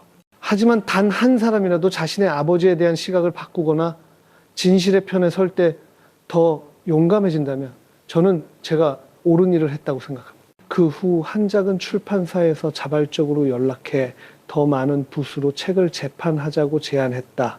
그들은 소박한 문체를 그대로 유지하되 서연의 여정과 책을 널리 알리는 데 도움을 준 사람들에게 보내는 감사의 말을 담은 작은 부록을 추가하고 싶어 했다. 서연은 단 하나의 조건으로 동의했다. 제 이름을 저자로 올리지 말아주세요. 저자는 김 회장님과 그분처럼 조용히 살아가고 있는 모든 아버지들입니다. 책은 이름 불리지 못한 아버지로부터 아들에게라는 새로운 제목으로 공식 출간되었다. 그것은 즉시 올해 가장 많이 팔린 감동적인 책 5위 안에 들었다. 광고 때문이 아니라 독자들이 서로에게 추천하며 읽었기 때문이다. 어느 날 서연은 중부지방의 한 소녀로부터 편지를 받았다. 우리 엄마는 가족의 반대로 저를 임신했을 때 낙태할 생각이었대요. 하지만 언니가 쓴 책을 읽고 엄마가 말씀하셨어요. 김 회장님도 인정받지 못하면서 아이를 지킬 용기가 있었는데 엄마가 너를 지켜야지, 혼자서라도. 언니는 한 아버지의 명예를 구했을 뿐만 아니라 저처럼 아직 태어나지 않은 아이들도 구했을지 몰라요. 서연은 침묵 속에서 편지를 읽었다. 울지도 소리내지도 않았다. 단지 자신이 아무도 예상치 못한 일을 시작했다는 것을 알았을 뿐이다. 그날 밤 서연은 젊은 사회 공헌가들을 위한 시상식 무대에 섰다. 그녀는 꽃다발도 트로피도 받지 않았다. 그녀는 단 한마디만 했다. 저는 이 자리에서 가장 뛰어난 사람이 아닙니다. 하지만 한 가지는 확실히 압니다. 친절함이 제대로 이야기될 때 그것은 어떤 판결보다도 더 큰 힘을 가집니다. 강당 전체가 일어서서 박수를 쳤다. 하지만 서연은 그저 조용히 내려와 가방 속에 새로운 원고를 들고 있었다. 이번에는 자신의 이야기가 아니라 최근 한 대학생이 보내온 억울하게 누명을 쓴 복권 파는 할머니의 이야기였다. 이제 서연은 단지 이야기된 사람이 아니라 아무도 들어주지 않는 사람들을 위해 다시 이야기하는 사람이 되었기 때문이다. 이름 불리지 못한 아버지로부터 아들에게라는 책의 예상치 못한 성공 이후 서연은 매주 수백 통의 이메일 손편지 메시지를 받았다. 대부분은 비범한 이야기를 가진 평범한 사람들이 보낸 것이었다. 한때 오해받고 억울한 일을 당하거나 아무도 믿어주지 않아 침묵했던 사람들. 누명을 쓰고 퇴학당한 대학생 남편 집안에 의해 양육권을 빼앗긴 미혼모 동명이인이라는 이유로 잘못 체포되었던 늙은 택시기사. 그리고 아버지가 누군지 모르지만 아버지가 한 번쯤은 자신을 사랑했기를 바라는 수많은 아이들. 어느 날 밤 서연은 김 회장이 남긴 작은 집 창가에 앉아 있었다. 앞에는 아직 읽지 않은 편지 더미가 쌓여 있었다. 그녀는 모든 사람의 고통을 해결할 수는 없지만 김 회장이 평생 남몰래 했던 일을 할 수 있다는 것을 알았다. 바로 들어주는 것이었다. 그래서 서연은 우리는 한때 오해받았다라는 작은 모임을 만들었다. 신문에도 법정에도 오르지 못했지만 진실이기에 가치가 있는 이야기들이 모이는 곳이었다. 돈을 모으지도 후원을 받지도 언론에 색을 입히지도 않았다.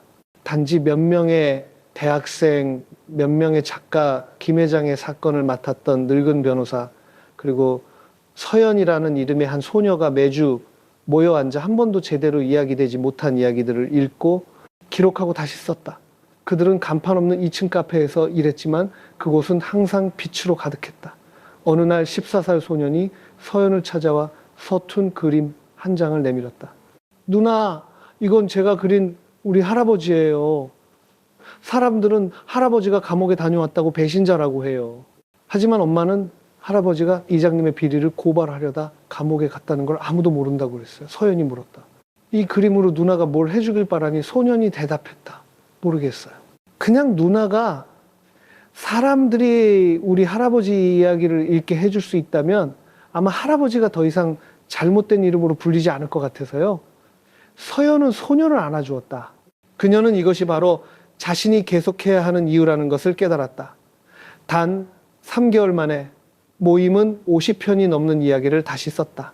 그들은 작은 블로그를 만들어 매주 한 편의 이야기와 함께 사파나 자료 사진을 올렸다. 독자는 많지 않았지만 읽고 난 사람들은 침묵할 수 없었다. 한 교사가 공유했다. 저는 제가 학생들을 이해한다고 생각했습니다. 하지만 도둑질로 퇴학당했지만 사실은 숨겨진 자기 노트를 되찾으려 했던 소년의 이야기를 읽고 저는 울었고 제 학생들에게 더 많이 사과하기 시작했습니다. 한 노인이 썼다. 저는 평생 억울한 누명을 쓰고 침묵했습니다. 하지만 이제 제 이야기를 보냅니다. 해명하기 위해서가 아니라 제 손주들이 할아버지가 고결하게 살았다는 것을 알게 하기 위해서입니다.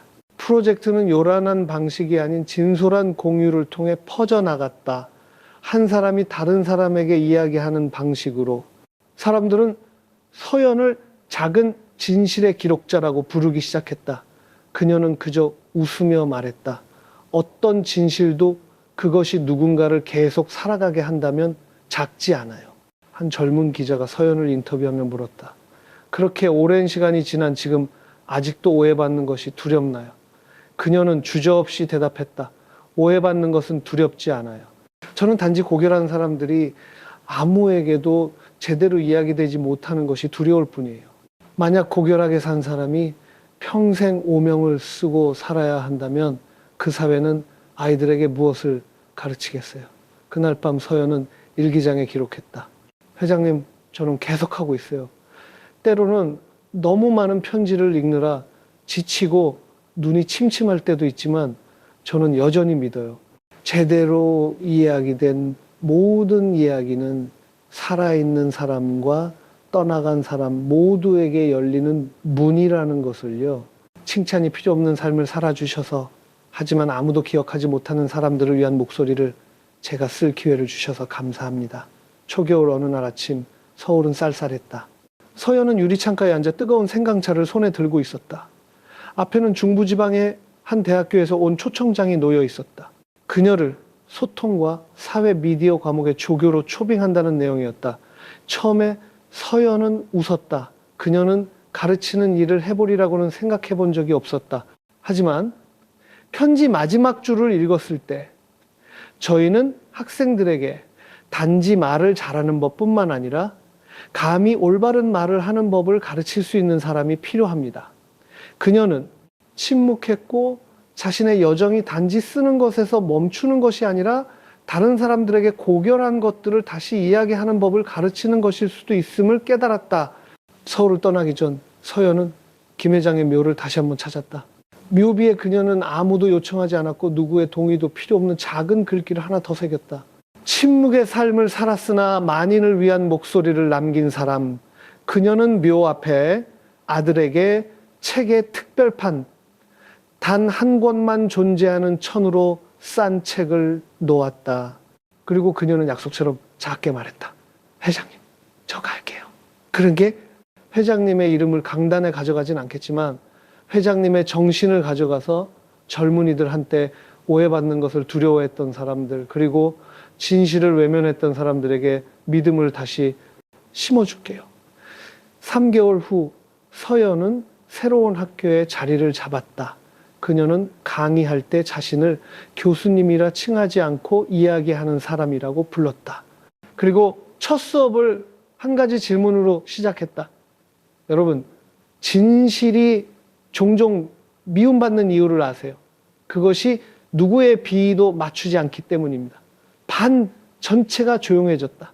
그리고 서연은 남몰래 살아가며 아이를 사랑했지만 감히 인정하지 못하고 평생 젊은 여자를 산 재벌이라는 오명을 쓴 늙은 남자와 한때 조롱받았지만 자신의 믿음으로 그 아버지의 명예를 되찾아준 소녀에 대한 이야기를 다시 들려주었다. 수업이 끝날 무렵 한 학생이 남아 말했다. 저는 억울한 사람이 정말로 누명을 벗을 수 있다고 믿어본 적이 없어요. 하지만 선생님이 들려주신 이야기를 듣고 다시 믿고 싶어졌어요. 그 해 졸업식 날 서연은 연설을 하지 않았다. 그녀는 무대 뒤에 서서 한 우수 학생에게 진실을 다시 이야기하는 사람이라는 이름의 장학금을 수여했다. 자신의 또는 가족의 이야기를 진실되고 인간적으로 이야기할 용기를 낸 사람들을 위한 장학금이었다.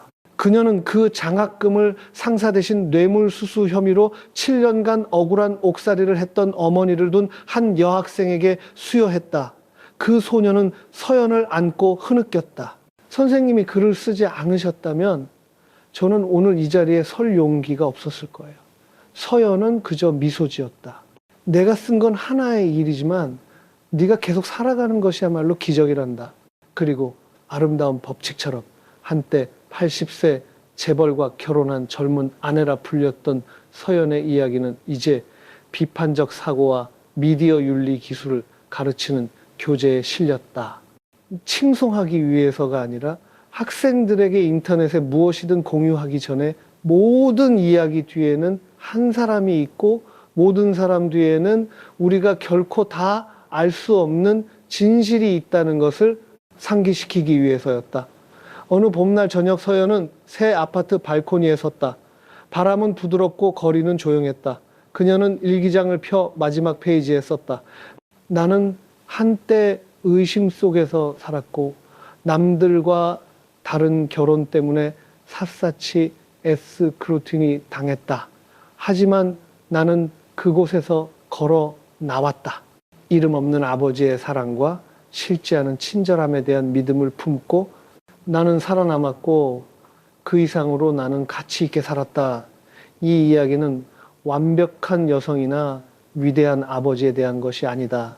그것은 지극히 평범한 사람들이 혹독한 시선 속에서 고결하게 살아온 여정이다. 1학년 여대생 서연은 80세 노인과 결혼한다는 미친 것처럼 보이는 결정 때문에 한때 여론의 막다른 골목에 몰렸다. 하지만 결국 바로 그 선택이 그녀를 수년간 숨겨져 왔던 진실로 이끌었다. 고통스럽지만 인간미 넘치는 진실. 신분도 설명도 없이 단지 한 번도 이름 불리지 못한 조용한 사랑으로 평생 그녀를 남몰래 지켜온 친아버지에 대한 진실. 이 이야기는 우리에게 혈연만이 가족을 만드는 유일한 것이 아니라 바로 믿음 포용, 그리고 자신의 마음에 충실하게 살아갈 용기야말로 사람과 사람 사이를 가장 깊이 연결하는 것임을 깨닫게 한다. 서연은 피해자가 아니다. 그녀는 아주 특별한 종류의 용기에 대한 증거다. 요란하지도 호소하지도 않고 그저 끈질기게 올바르게 살아가는 한때 오해받고 수백 개의 경멸적인 시선을 지나왔음에도 불구하고, 그리고 조용한 아버지 김 회장은 아버지라 불릴 필요가 없었다. 그는 단지 자신의 딸이 올바르게 충만하게 그리고 감사하는 마음으로 살기를 바랐을 뿐이다. 평생 동안 그는 다른 사람들이 평온할 수 있도록 침묵을 선택했다. 그리고 바로 그 침묵이 그가 가장 사랑했던 딸에 의해 다시 이야기되었을 때 사람들의 마음을 움직이는 멀리 울려 퍼지는 목소리가 되었다. 이 이야기는 우리에게 상기시킨다. 좋은 사람은 손해볼 수 있지만 친절함은 결코 무의미하지 않다. 명예는 묻힐 수 있지만 진실은 올곧게 사는 사람이 남아있는 한 반드시 밝혀질 날이 온다. 그리고 만약 당신이 의심 속에서 살고 있거나 오해로 인해 상처받았다면 섣불리 절망하지 마라. 때로는 단 한 사람이 감히 올바르게 사는 것만으로도 사회 전체의 시각을 바꾸기에 충분하기 때문이다. 자신이 작다고 두려워하지 마라. 그저 고결하게 살아가라. 그러면 시간이 당신을 대신해 대답해 줄 것이다. 여러분은 지금 어디에서 이 이야기를 듣고 계신가요? 오늘 제가 들려드린 이야기는 어떻게 들으셨는지 여러분의 솔직한 생각과 느낌이 무척 궁금합니다. 댓글로 알려주세요. 언제나 어디에 계시든 여러분의 삶에 늘 평안과 행복이 가득하기를 진심으로 기원합니다. 그리고 혹시 여러분에게도 다른 사람들과 함께 나누고 싶은 따뜻하거나 재미있는 이야기가 있다면 주저하지 마시고 저희에게 들려주세요.